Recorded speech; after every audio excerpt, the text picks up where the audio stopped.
여러분 안녕하십니까? 목포 MBC 뉴스데스크입니다. 어젯밤 전남 신안 해상에서 소라잡이에 나섰던 24톤급 어선이 전복됐습니다. 선원 12명 가운데 3명은 구조됐지만 오늘 하루 종일 이어진 수색 작업에도 실종된 9명은 아직 발견되지 않았습니다. 박종우 기자가 취재했습니다. 뒤집혀진 어선 위로 해경 대원들이 분주하게 움직입니다. 어젯밤 11시 20분쯤 전남 신안군 임자면 대비치도 서쪽 16.6km 해상에서 소라잡이에 나섰던 24톤급 어선 청보호가 전복됐습니다. 사고 발생 40여 분 만에 한국인 선원 2명과 인도네시아인 선원 1명 등 3명은 인근을 지나던 화물선에 의해 구조됐습니다.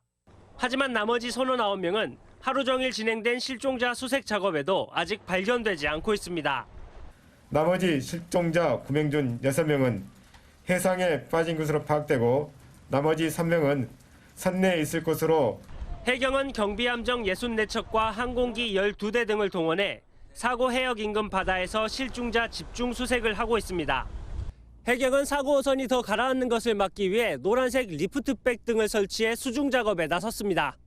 선체 내부를 수색하기 위해 잠수사들을 투입했지만 그물 등이 얽혀 있어 진입에 어려움을 겪고 있습니다.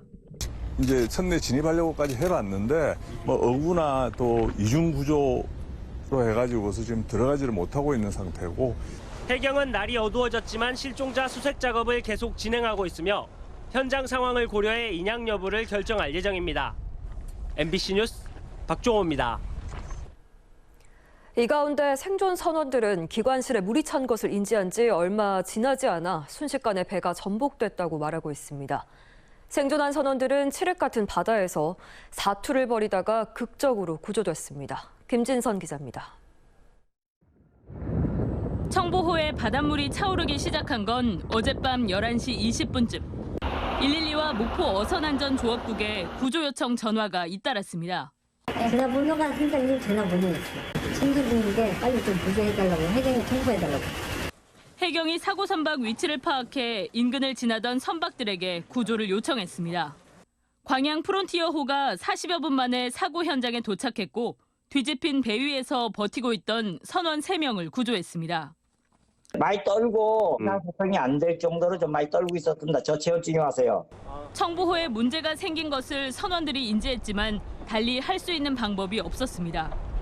사고 당시 주위는 칠흑같이 어두웠고 바닷물이 들이닥치면서 배의 전기는 모두 나가 주 기계도 작동하지 않았습니다.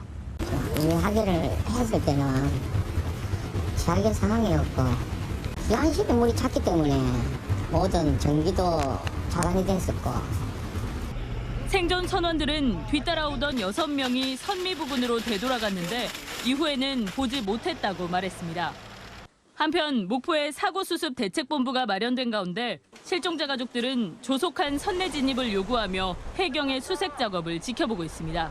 MBC 뉴스 김진선입니다.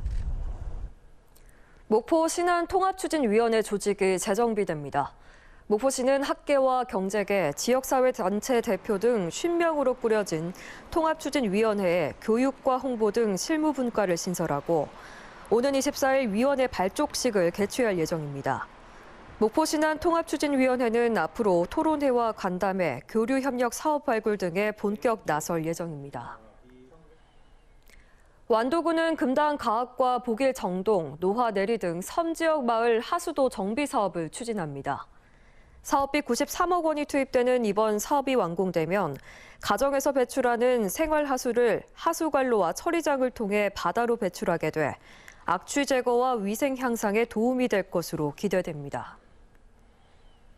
전남개발공사와 경상북도개발공사가 아름다운 동행 업무 협약을 하고 사회공헌 사업에 힘을 모으기로 했습니다.